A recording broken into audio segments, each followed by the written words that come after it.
하나님께서 호렙산 불붙는 가운데 말씀을 주셨습니다. 그때 이스라엘 백성이 산 아래에서 금송아지 만들어 섬기다가 그 소리를 듣고 내려가는 모세가 화가 나서 돌판을 던졌고 깨뜨려 버렸지 않습니까? 그리고 바로 모세가 다시 올라간 게 아니고 하나님이 뭐라 그랬냐면 다 없애버린다고 했어요. 모세 너 한 사람을 통해서 새로이 내 백성 세운다 그랬어요. 그랬더니 모세가 절대 그러시면 안 된다고 하면서 용서해달라고 구했죠. 자, 그 이야기가 출애굽기 32장 33장에 잘 나와 있습니다. 그때 이제 모세가 하나님 앞에 막 간구하고 기도할 때 하나님께서 레위인들 통해서 3,000명 정도 칼로 쳐 죽이게 하셨습니다. 여호와의 편에 선 자 레위인들이었죠. 그런데 이게 하나님의 진노, 즉 그 죄값을 다 치르게 한 게 아니었어요. 모세가 계속 기도했습니다. 자기 목숨을 걸고 생명체에서 지워달라고 막 그리기도 했습니다. 이 기도를 백성이 봤어요. 백성들이 보고 어떻게 하는지 아십니까? 폐물을 다 떼어냈다 그랬어요. 장신구. 이게 겸비함의 표현이었어요. 그 나중에 보면은 그 아합 아니죠, 누구지? 므낫세도 나중에 역대상 같은데 역대하 이런데 보면 그가 회개했다는 얘기가 나오고 하는데 또 아합도 잠깐 그런 적이 있고요. 하여튼 이렇게 하나님 앞에 아주 못된 짓을 했지만 조금이라도 겸손하게, 겸비라고 그러잖아요. 자기를 낮추고 감추고 하나님 앞에 엎드리면 하나님이 불쌍히 여기셔서 봐준 일이 참으로 많습니다. 이스라엘 입장에서는 그 겸비의 표가 뭐였냐면 바로 장신구를 떼내는 거였어요. 저기 들어가는 아이를 나오라고 해주세요. 자, 이렇게 장신구를 떼고 하나님이 이제 이 전에 이 진이죠. 이스라엘 백성의 진 가운데 계시지 아니하기로 너무 더러우니까요. 원래 진 밖이 더러운 것을 두는 데입니다. 배설물을 갖다 버리는 곳, 시체를 버리고 혹은 매장하고 태우고 또 부정한 사람이 씻고 들어오는 것이 진 밖인데 오히려 진 안이 더러워져서 모세가 임시로 하나님을 만나는 장막이 있었어요. 성막 짓기 전에 그 장막을 이스라엘 진 가운데서 이게 철거를 해가지고 진 밖으로 가져나갑니다. 진 밖에다 세워놔 버립니다. 이게 무슨 말입니까? 하나님이 이스라엘 밖에 계시겠다는 뜻이에요. 그러면서 뭐라 하면 자 가나안으로 올라가라 그랬어요. 하나님이 가지 말라는 게 아니고 올라가라 그랬어요. 하나님 어디 있겠다고요? 나는 여기 있고 너희 가 내가 줄 테니까. 모세는 알았어요. 지혜로 사람은 알아요. 하나님이 가라 해서 간다 할지라도 하나님이 함께하지 않으면 우리는 분명히 죽는다. 그래서 모세가 정말 애걸복걸 기도합니다. 바로 앞에서는 큰 소리를 쳤지만 하나님 앞에서는 모세는 작은 아이와 같아서 애걸복걸 기도하면서 하나님이 함께하지 아니하시면 우리는 안 갑니다. 이렇게 끝까지 기도를 합니다. 자, 이렇게 기도하는 와중에 이스라엘 백성이 어떻게 또 그 기도의 모습을 봤잖아요. 그러니까 어떻게 변하냐면 모세가 자기 집에서 이렇게 천막, 자기 천막에서 나와서 여호와를 만나러 장막을 속에 들어갈 때 진 밖으로 거란을 보면 온 이스라엘이 전부 다 장막 밖에 나와 서 있었다고 그랬어요. 이게 회개의 표시였어요. 표시. 나중에 보면 여호사밧 왕이 아람 군대가 쳐들어왔을 때 자기에게 군대가 엄청나게 많았지만서도 왕복을 벗고 여호와 앞에 서서 기도를 했단 말이죠. 그때 이스라엘 모든 사람도, 그때 남유다죠. 남유다 모든 사람이 자기 처자식과 함께 자기 집 문 앞에 서 있었다 그랬어요. 서서 뭐 했겠습니까? 같이 기도한 거죠. 그 낮이면 덥고 밤이면 춥고 대부분 낮이었겠지만 그게 쉬운 일입니까? 온 집 사람들이 가족이 전부 다 대문 밖에 나와서 서서 왕이 올랐다 소리를 들으면 같이 서고 하나님 앞에 기도하는 거예요. 대단히 어려운 일이지만 가능한 일입니다. 한 나라도 가능합니다. 한 교회도 가능합니다.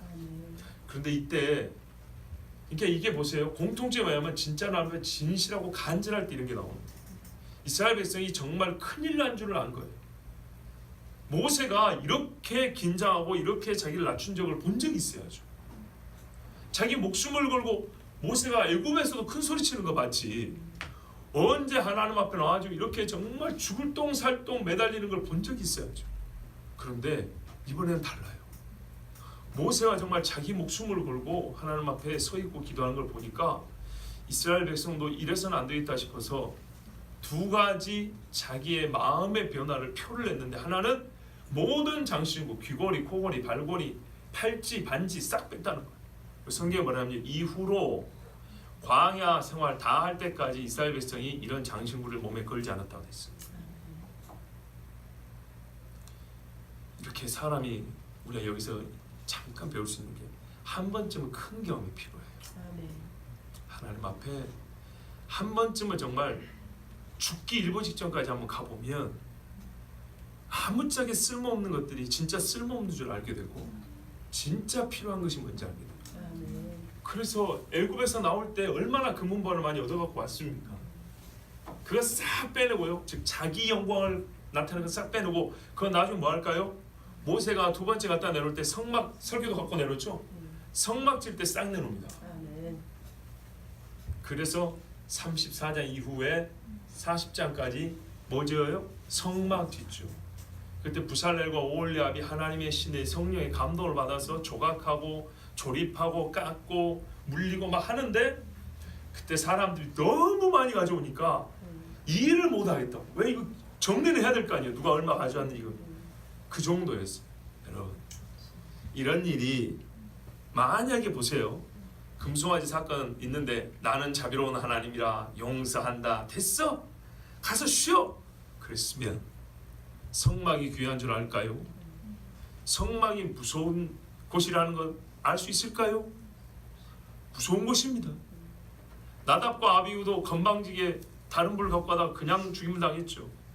그곳이 거룩한 하나님의 임재가 있는 곳, 바로 여호와가 우리와 함께 하신다는 게 무엇인지를 배울 수 있고 우리가 함께 체험하고 느낄 수 있는 곳이잖아요.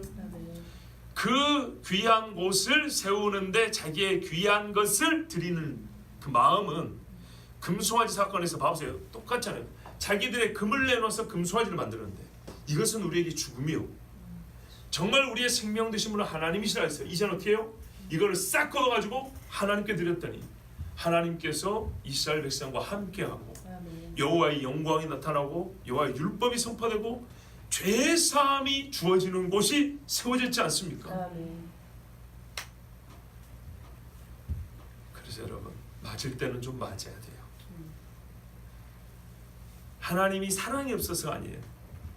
하나님은요, 우리를 죄 지은 것을 용서만 하는 것이 아니고 그 죄를 안 짓는 사람 되게 하시는 분이에요. 그래서 모세를 통하여 너희의 죄가 얼마나 큰지와 하나님께서 이 백성에 바라는 거룩한 백성됨이 무엇인지를 가르쳐 주는데, 희한하죠. 모세는 하나님 앞에 죽을 똥살똥 기도만 하는데 백성이 자연적으로 알아요. 아, 이때는 우리가 이런 거 달고 다닐 때가 아니다. 모세가 율법적으로 이거 가르쳐 준 적이 없어요. 그렇죠? 모세가 하나님의 진을 밖에 세우고 거기 나갈 때마다 거기 구름이 있고 하나님의 영광이 있는데 이 진 안에 없는 걸 볼 때 어떻게 해요?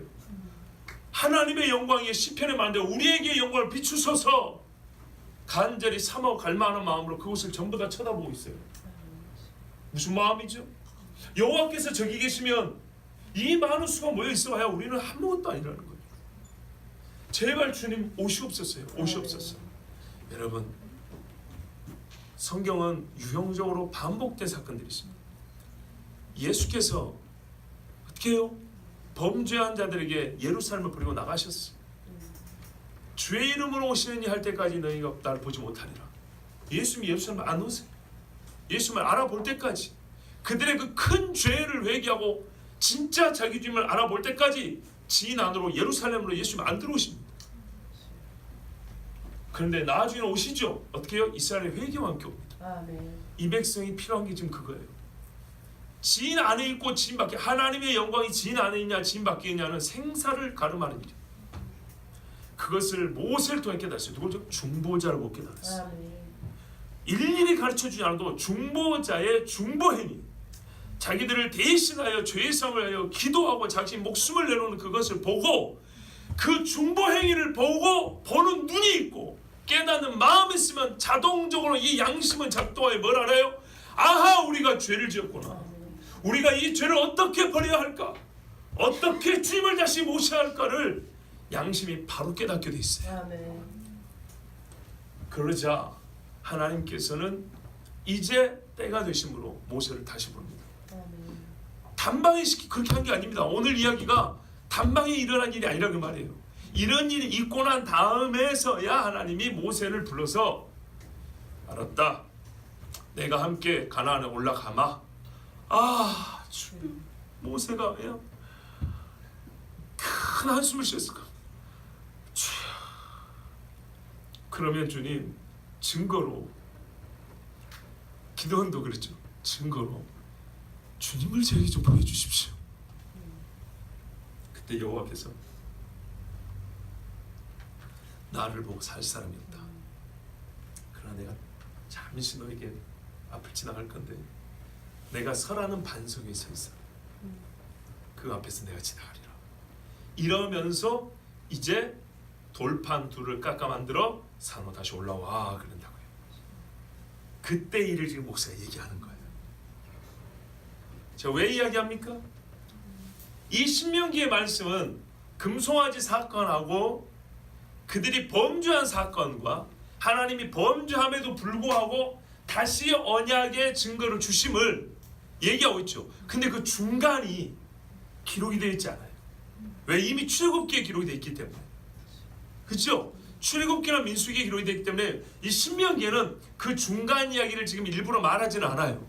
그런데 오늘 듣는 우리 입장에서는 이 중간 이야기가 있어야, 중간에 무슨 일이 있었는지를 알고 있어야 오늘 이 말씀이 감동이 된다 이 말이죠. 어째서 이게 은혜인 줄 안다 이 말이죠. 이와 같은 일이 있고 나서 모세에게 하나님이 그때서야 그래 이제 됐어. 이 백성이 중보자가 뭔지 알았어. 이 백성이 하나님의 사랑이 뭔지 이제야 깨달았다. 여호와의 율법이 없으면 하나님의 진이 자기들 안에 있으면 귀찮고 자기들 안에 있으면 괴롭고 불편하고, 그런데 진 밖에 있자 이때는 이제 죽을까봐 두려워. 정말로 여호와께서 우리가 함께 하시는 되는구나, 이걸 깨닫는 이참이 바로 너희가 진짜 나의 말을 다시 받을 수 있는 때다. 아멘. 준비되었다. 그래서 모세를 통해서 돌판 두 개 깎아 올라와라 그럽니다. 그러면서 더불어서 뭘 보여줘요? 하나님의 영광이 모세 앞을 지나갑니다. 아멘. 이게 최종적 확증이었어요. 아멘. 떠나갔던 여호와의 영광이 우리 앞에 우리에게 다시 오셨다는 그런 확증이었어요. 아멘. 그때 여호와께서 내게 이르시기를, 자 그때가 있느냐 아시겠죠? 너는 처음과 같은 두 돌판을 다듬어 가지고 산에 올라 내게로 나오고 또 나무귀 하나를 만들라 그랬어요. 여러분, 두 돌판을 다듬어 가지고 산에 올라는 말씀은 새로 주시라는 거죠. 자, 무엇을 새로 주시려 하는 것이죠? 십계명. 또요. 자, 제가 두 가지 질문합니다. 언약을 새로 주시려고 하는 겁니까? 언약의 표를 새로 주려고 하는 겁니까? 그렇죠. 이거 헷갈리면 안 됩니다. 언약의 표를 새로 주려는 겁니다.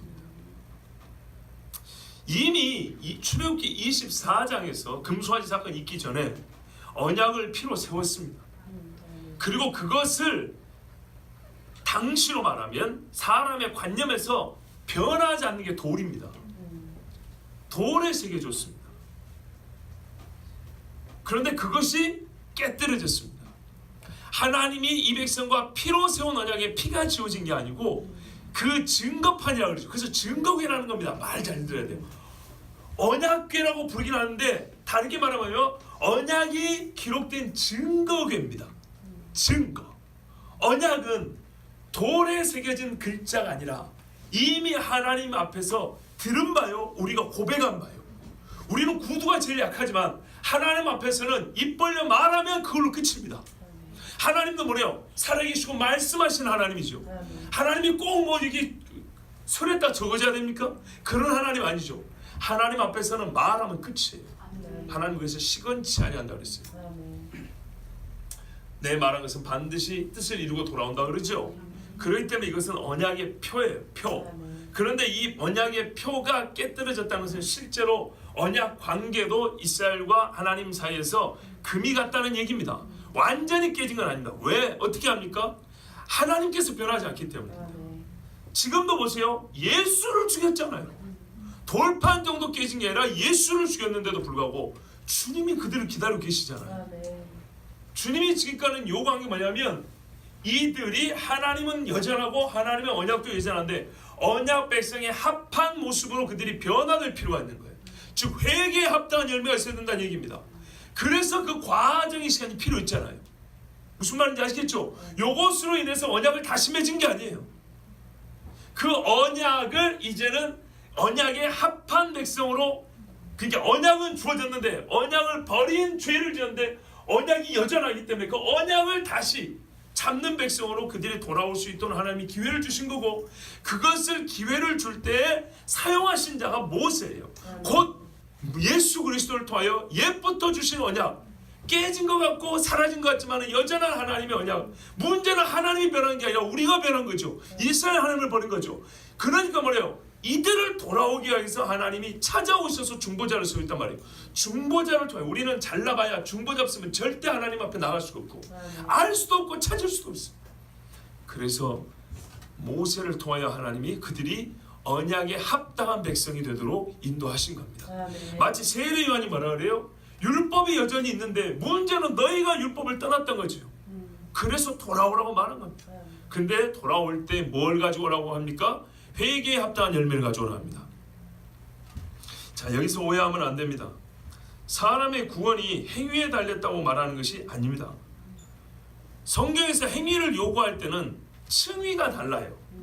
1층, 2층은 층위. 우리 구원에 있어서 어떤 층위가 있냐면 의 자체와 의를 얻는 믿음을 말하는 데서는 행위를 말하지 않아요. 2층에서는 행위를 말하지 않아요. 의와 의를 얻는 믿음을 행위는 대체하지 못해요. 그걸 대체한 행위라는 건 없어요. 성경에서 행위를 말할 때는 의를 얻은 믿음을 가진 증거로서의 층을 얘기할 때 행위를 말해요. 또 믿음을 가지고 믿음을 사는 것을 말할 때에 행위를 얘기해요. 그런데 여기에 믿음과 행위가 같이 나오잖아요. 왜? 믿음이 있으면 행함을 보이라 그러잖아요. 그렇기 때문에 믿음 자체를 갖는데 행위가 있어야 믿음을 갖게 된 게 아니고 믿음의 사실 여부를 판단하는데 행위가 있다고요.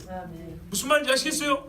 다시 정리해주세요. 의와 의를 얻는 믿음을 대체하는 행위를 우리는 배운 적이 없어요. 성경의 행위는 의를 얻는 믿음의 증거로서의 행위, 믿음을 사는 행위를 명령하신 거예요. 그러므로 이스라엘이 진정으로 회개하여 하나님의 언약 안에 있고자 한다면 믿음을 저버린 행위를, 금송아지 섬긴 행위가 뭘 말하는 거예요? 믿음을 저버린 거 아닙니까? 다시 그걸 뒤집는 믿음을 갖고 있다면 그 행위로 보이라 그 말이죠. 근데 그게 어떻게 나타났어요? 그리스도를 놓치면 안 된다고요. 예사로 보면 안 된다고요. 장식으로 다 때렸더라.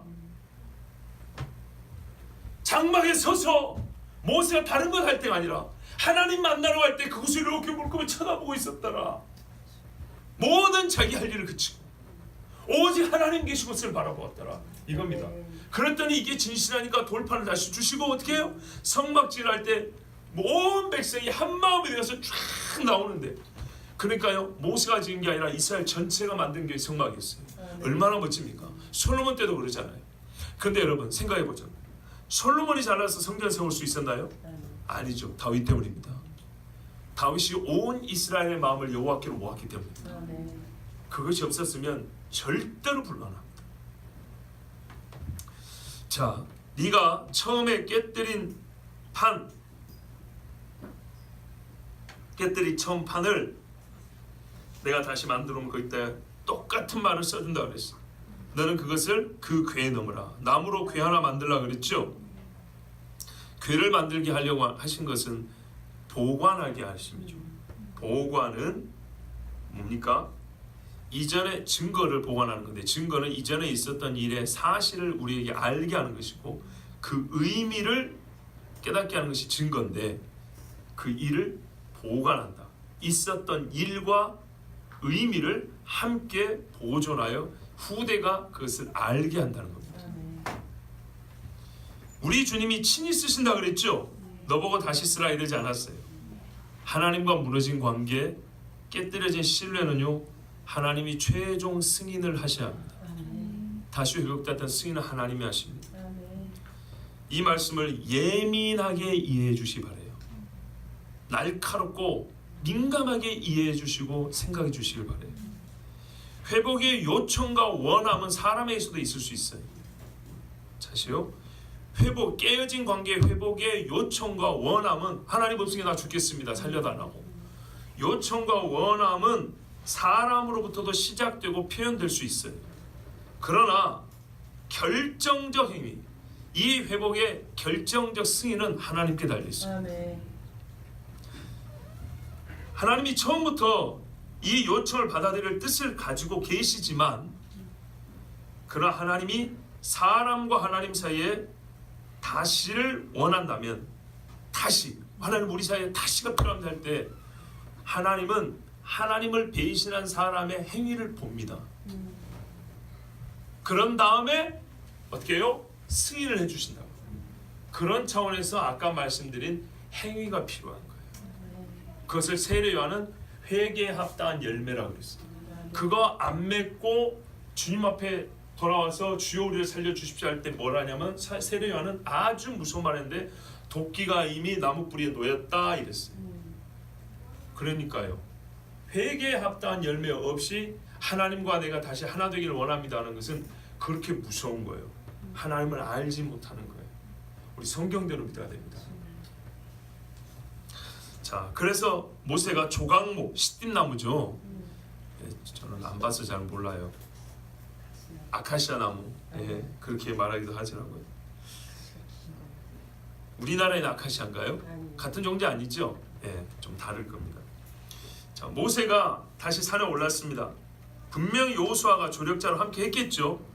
그러나 모세만 언급된 것은, 우리가 여호수아 읽으면서도 여러 사람이 있지만 어떤 경우는 이 사람 이름만 기록되어 있고 어떤 경우는 저 사람 이름만 기록된 경우가 있습니다. 이 책무를 진 자는 모세이기 때문입니다. 여호수아가 돕기는 했지만 하나님이 여호수아를 중보적 사명으로 부른 건 아직 아닙니다. 모세입니다. 모세. 한마디로 지금 모세는 하나님과 이스라엘 사이에선 진짜 중보자입니다. 여기서 우리가 알 것은, 누군가를 위해 중보한다는 것은 예수님의 사역에서도 봤고 모세의 사역에서 보듯이 생각보다 많은 수고가 동반되고 자기 목숨을 내놓기까지 해야 한다는 겁니다. 이럴 때 우리가 중보한다고 말할 수 있습니다. 무거운 짐이지만 져야 하는 사람이 있고, 또 질 많은 짐을 주시는 분이 하나님이십니다. 모세 나이 80인데 산을 지금 몇 번을 올라다닙니까? 그죠? 근데 하나님이 질 수 있게 해주셨어요. 또 돕는 자를 주셨어요. 우리 각자가 어떤 부분에서는 내가 모세의 역할을 감당할 수도 있고 여호수아가 될 수도 있습니다. 다만 원하는 한 가지는 있어요. 제발 그 금송아지 섬겼던 사람은 되지 마세요. 그것만 아니면 다행이라고 봅니다. 그것만 아니면 참 복이 있습니다. 자, 여호와 하나님이 그 말씀을 주시면서 회상을 합니다. 그 총회 날, 총회는 이스라엘 백성이 다 모이는 성회죠. 예배하는 날입니다. 언제 했습니까? 그때가 절기로 오순절이라 그랬잖아요. 처음 오순절이라고 제가 설교했는데 봐보세요. 셋째 달 1일에 시내산에 도착했다 그랬어요. 첫째 달 14일에 6월절, 그죠? 첫째 달 14일, 셋째 달 1일이면 어떻게 해요? 반달 가고 한 달 가고 1일이니까 45일 내지 46일 지났죠, 그죠? 그리고 하루쯤 쉬었다가 아니면 그날 모세가 시내산에 올라갔어요. 하나님이 분부해서 뭘 말 전했어요. 내려와서. 그리고 이번 얘기한 다음에 하나님께 다시 얘기하니까 내가 셋째 날을 기다리라 그랬어요. 즉 플러스 마이너스 3, 4일 됩니다. 45일에 4일 정도. 그럼 어떻게 되죠? 50일 되죠? 오순절. 오순절에 성경을 줬어요. 아니 율법을 줬어요. 어디서요? 불 가운데서. 주님은요 상징도 이렇게 정확해요. 그래서 뭐라 그래요? 계속 반복하는 게 하나님의 말씀을 너희가 불 가운데서 받았느니라. 오순절에 불 가운데서 이스라엘 주신 언약을 깨달았어요. 그리고 그 불 가운데 단련된 말씀을 가슴에 쫙 새겼어요. 멋지죠? 제 입에 요즘에 붙은 말이 멋집니다. 멋지죠? 종합적인 표현입니다. 감탄인데요. 모든 종것이 다들 있는 게 멋지답니다. 뭐 할 말이 없어. 자, 철부지가 아닌 이상 여러분 출애굽기 33장을 보면 이 두 번째 돌판을 줄 때까지 무슨 일이 있는지 다 압니다. 그래서 이 백성들이 그 겸비함 가운데 돌판을 다시 받았고요. 이 돌판은 그들이 하나님 앞에 다시 받아들여졌음의 증거이기도 했습니다. 여러분 하나님 앞에 갈망을 보이세요? 갈망. 하나님의 진이 문 밖에 있을 때 저 하나님의 진이 우리 하나님의 장막이 우리 진 가운데 우리 집 안에 있어야 됩니다. 내가 하나님과 거리가 있다고 치면 멀리 계신 하나님을 정말 가라다 갈자입니다. 목마르다 그 말. 사슴이 시냇 물을 찾기 갈급한 같이 요게 한자로 갈망입니다. 그렇게 저 멀리 있는 샘물을 찾아 달려가듯이 하나님을 그렇게 갈망해야 우리에게 이게 좀 필요해요. 간절히 주님을 찾는 갈망이 필요해요. 하나님이 그걸 봅니다. 우리 마음속에 있는 갈망이 있는 거.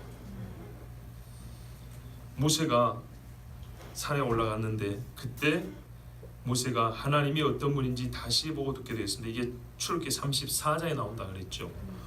하나님이 두 번째 돌판을 주실 때 모세에게 자기를 계시하셨는데 크게 두 가지로 계시해 주셨습니다.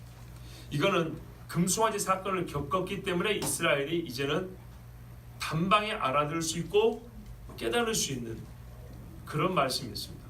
우리가 잘 아는 34장 6절 7절을 보면 여호와께서 그의 앞으로 지나시며 선포하시되 여호와라 여호와라 자비롭고 은혜롭고 노하기를 더디하고 인자와 진실이 많은 하나님이라 인자를 천대까지 베풀며 악과 과실과 죄를 용서하리라. 그러나 벌을 면제하지는 아니하고 아버지의 악행을 자손 3, 4대까지 부응하리라.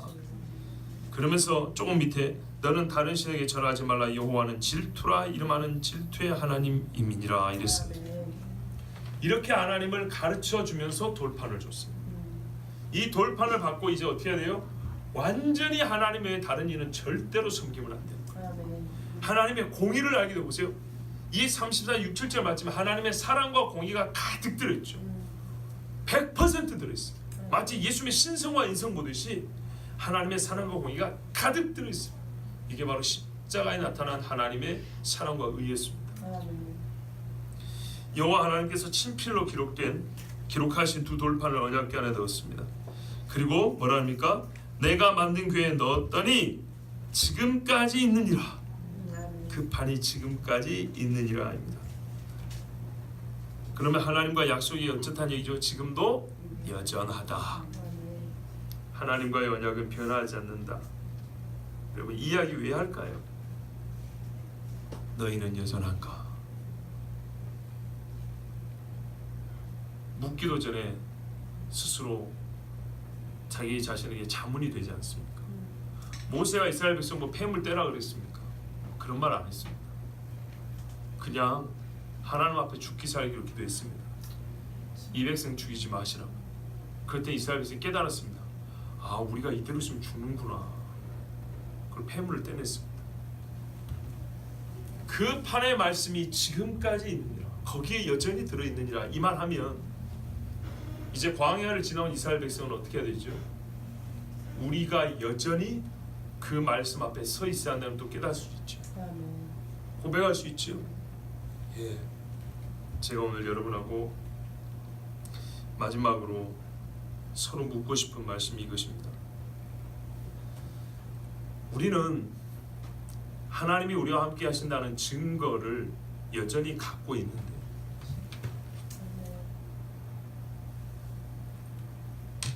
하나님의 영 성령이 여전히 우리와 함께하고 우리를 돌본다고 우리 입으로 고백하는데 나는 여호와 앞에 서 있는가? 물어보십시오. 감사하게도 요 며칠 사이에 요한복음에 아주 중요한 부분, 요한복음 다 중요하죠. 이 설교사님 입에 붙어주세요. 중요하다는 게 입에 붙어있는데 우리가 그동안에 좀 눈여겨보지 않았던 한 부분을 보고 있습니다. 예수님 잡혀가실 때 제자 두 사람이 따라갔지 않습니까? 한 사람은 베드로고 한 사람은 누군지 잘 모릅니다.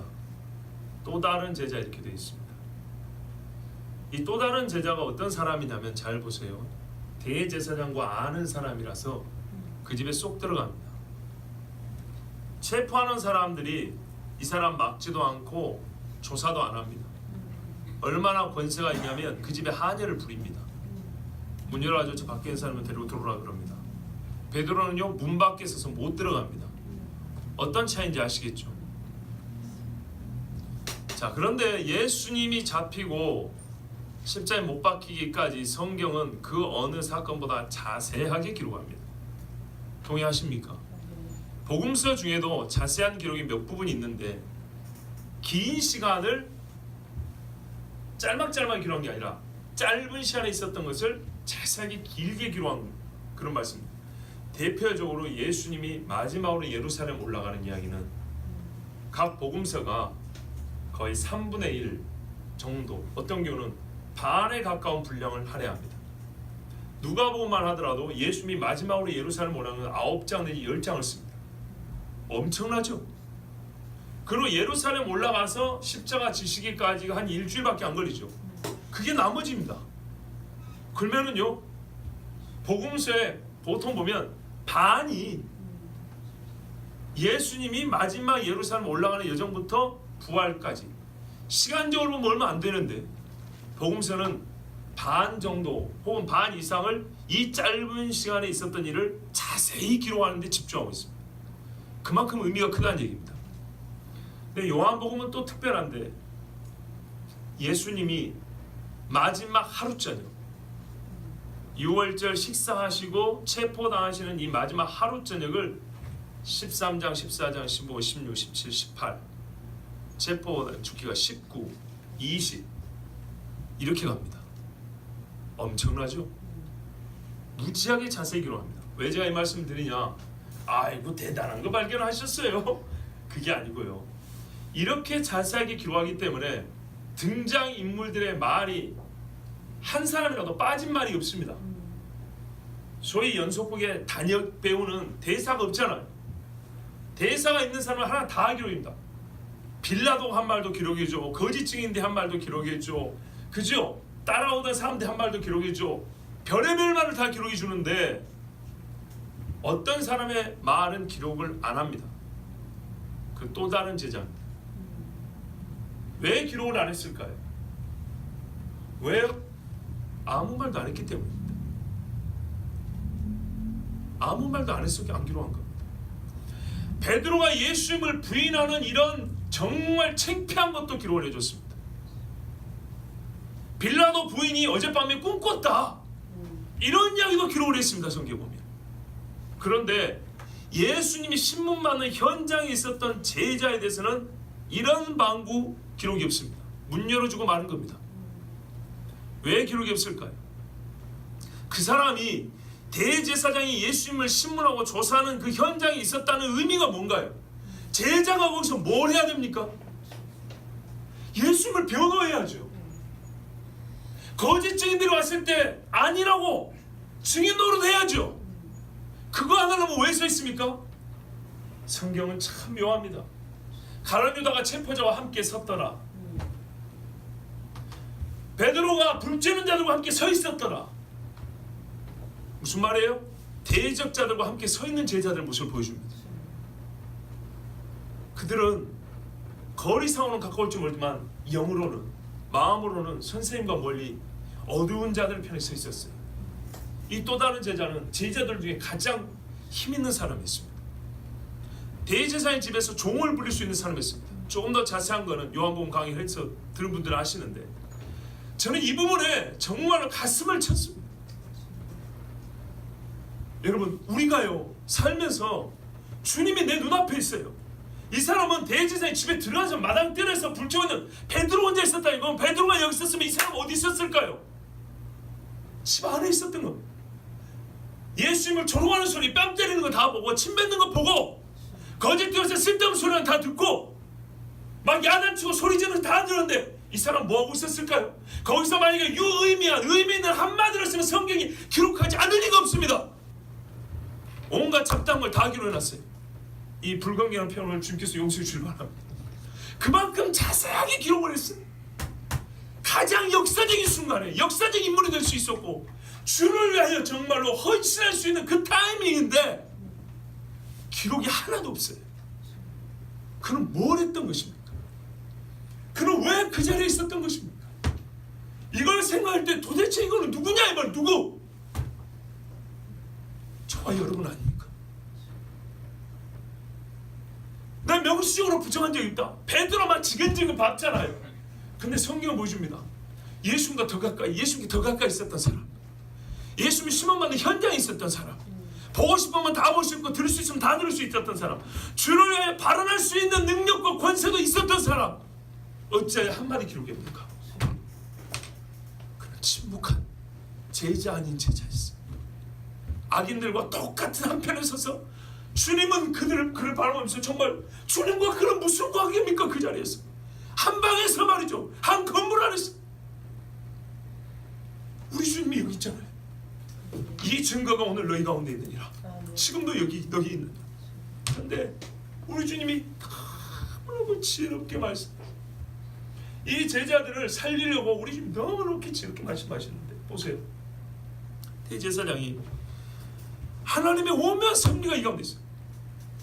여러분 제사장이 예수님께 처음 신문할 때 뭘 물어봤을 것 같습니까? 첫 번째 질문.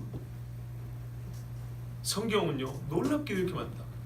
그의 제자들과 그의 교리에 관하여 묻다 이렇게 되어 있습니다. 제자. 꿈에도 생각 못했죠. 저도요. 수십 년 성경 봤는데 왜 이걸 못 봤을까요?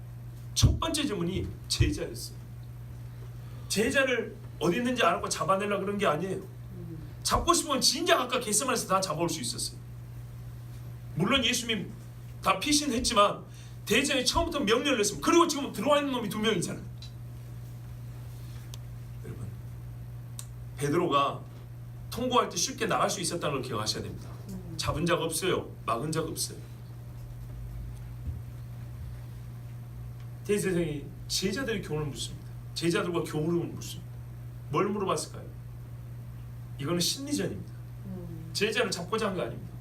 예수님 시신도 올라갔다 거짓말 해놓고도 그러면 제자들 잡아가지고 거짓 자백으로 받아야 될 거 아닙니까? 근데 체포령도 내리지 않았습니다.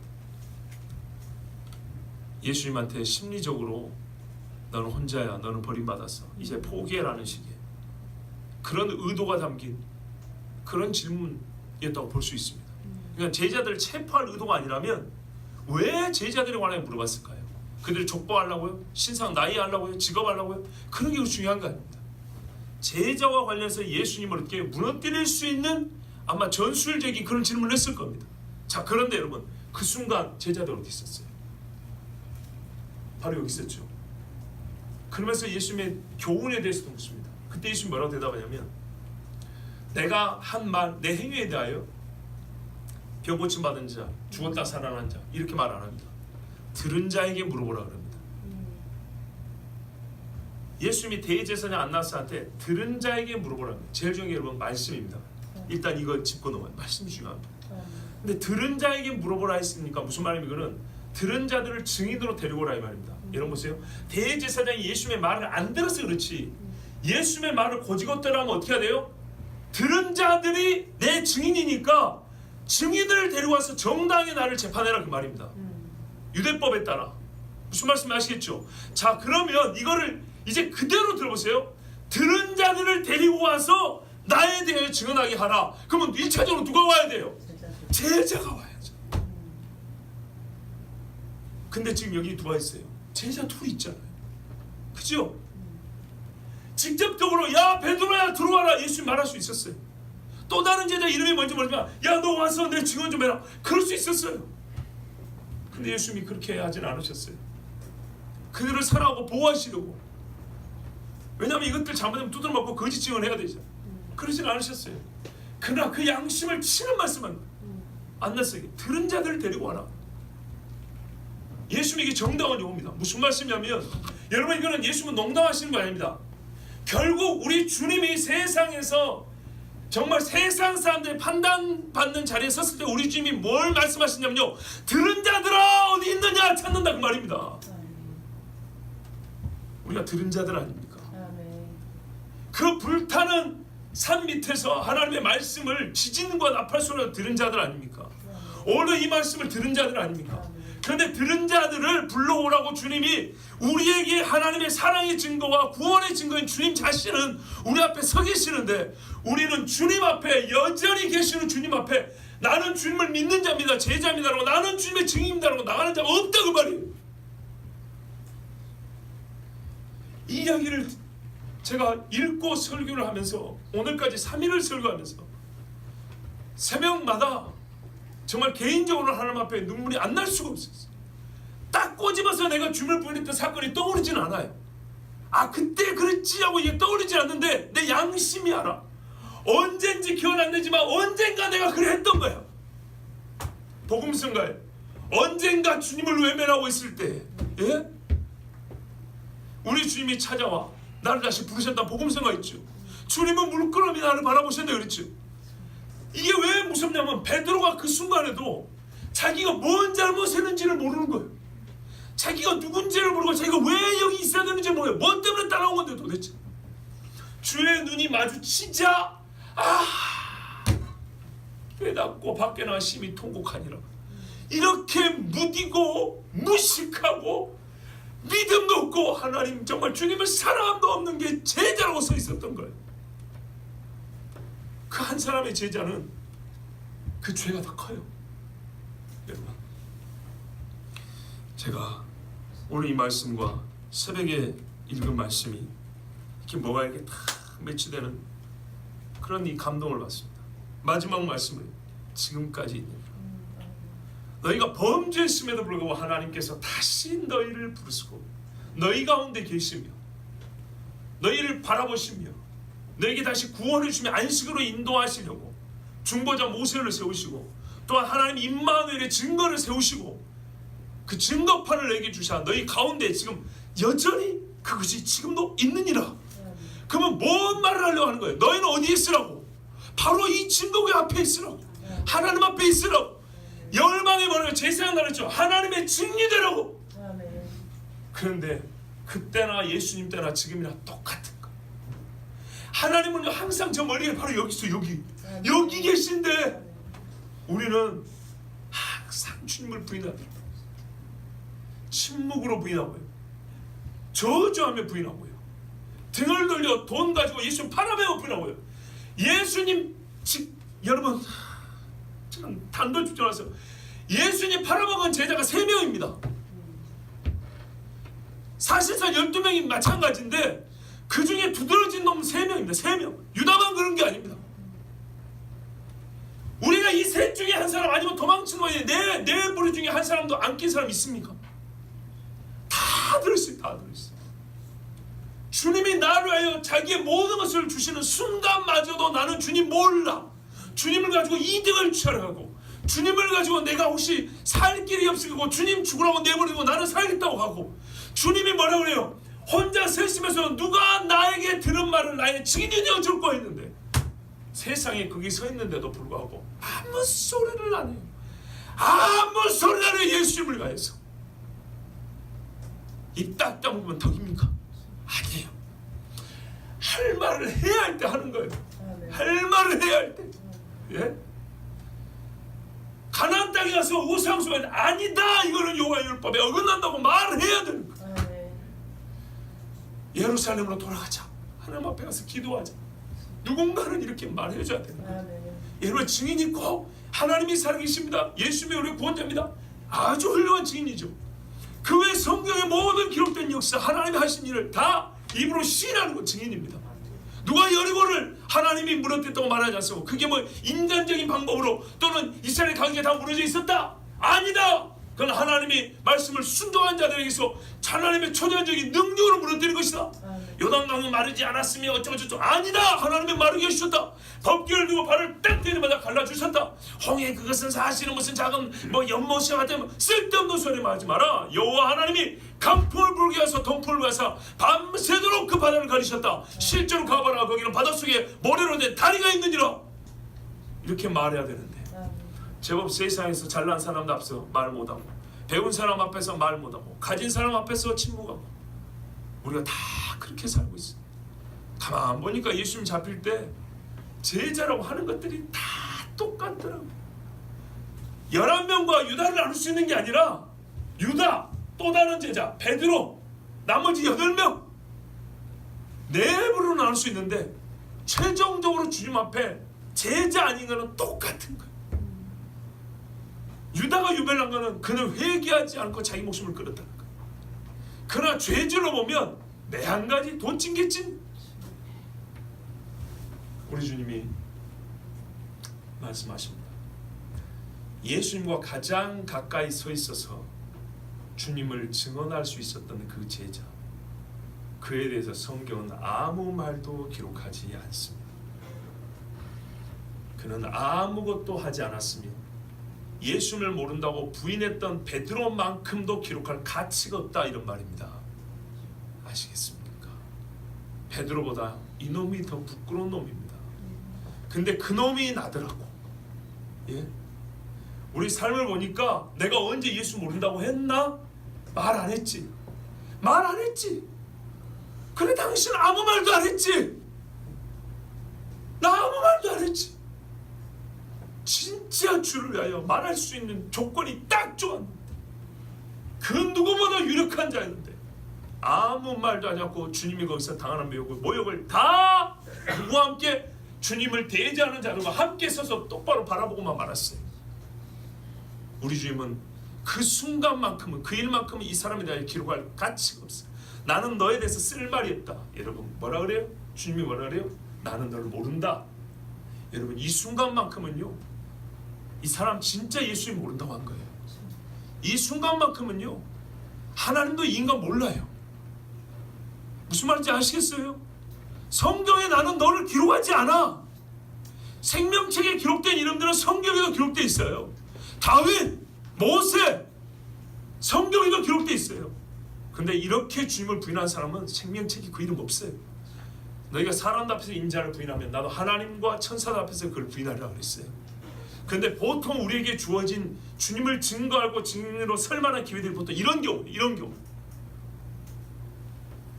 칼이 목에 들어오는 경우보다는 실제로 이 또 다른 제자나 베드로가 경험했던 이런 순간들이 더 많습니다. 그렇게 보면 우리는 실제로 주님 앞에 많이 주님을 모른다고 부인했던, 주님 팔아먹으면 가려운다고 똑같은 죄를 많이 지었어요. 근데 오늘 우리 주님 말씀합니다. 나는 지금까지 너희들 중에 있느니라. 그러니까 이게 어떻게 정말 우리가 이 딱딱한 가슴으로 이 말씀을 들을 수가 있고 뻔뻔스러운 얼굴로 주님 앞에 설 수가 있고 뭐 잘났다고 주님 앞에 큰 소리 칠 게 있냐 그 말입니다. 나 여호와는 변하지 아니하시니 영원토록 동일하니라. 야고보아 네가 어디 있느냐, 나에게로 돌아오라, 이 말씀합니다. 세상에 주님을 눈앞에 두고 어떻게 아무 말도 안 하고 성경이 네 같은 것은 기록할 것도 없다고 이렇게 아무 말도 기록하지 않는 그런 제자가 될 수 있을까요? 근데 앞만 봐도 이게 나하고 여러분하고 우리 대한민국의 신자로 한 사람들의 보편적인 삶이 그래요. 얼마나 창피한지요. 여러분 하나님 우리와 함께 하십니다. 죄를 지었으면 회개의 열매를 갖고 주님 앞에 나오십시오. 장신구를 떼고 장막문에 서서 주님을 바라보십시오. 갈망하십시오. 주님을 시인할 수 있는 기회가 주어지면 부정하지 말고 나는 예수의 제자라고 말씀하십시오. 작아도 괜찮아요. 작고 크고의 문제가 아니에요. 훌륭하고 부족하고의 문제가 아니에요. 증인이면 돼요. 나는 예수를 안다. 예수는 나의 주님이시다. 그는 하나님의 아들이라고 증거하십시오. 증언하십시오. 작더라도 그렇게 지어라면 우리 주님이 다시 오실 때 나는 너를 안다고 말씀하십니다. 아멘. 너는 내 앞에 서 있는 자라고 말씀하시고 내 말씀이 너에게 있고 너는 내 말씀 가운데 있다고 주님이 인정해 주실 것입니다. 아멘. 증거의 표가 우리 가운데 있습니다. 아멘. 내 마음에도 이 두 돌판 같은 증거의 표가 있기를 원합니다. 아멘. 성경은 말씀하셨습니다. 신비의 세계리라. 아멘. 이 심장을 끄집어들고 주의 이것이 증거입니다라고 말할 수 있는 우리 모두가 되기를 축복합니다. 아멘. 우리 잘 함께 기도합니다.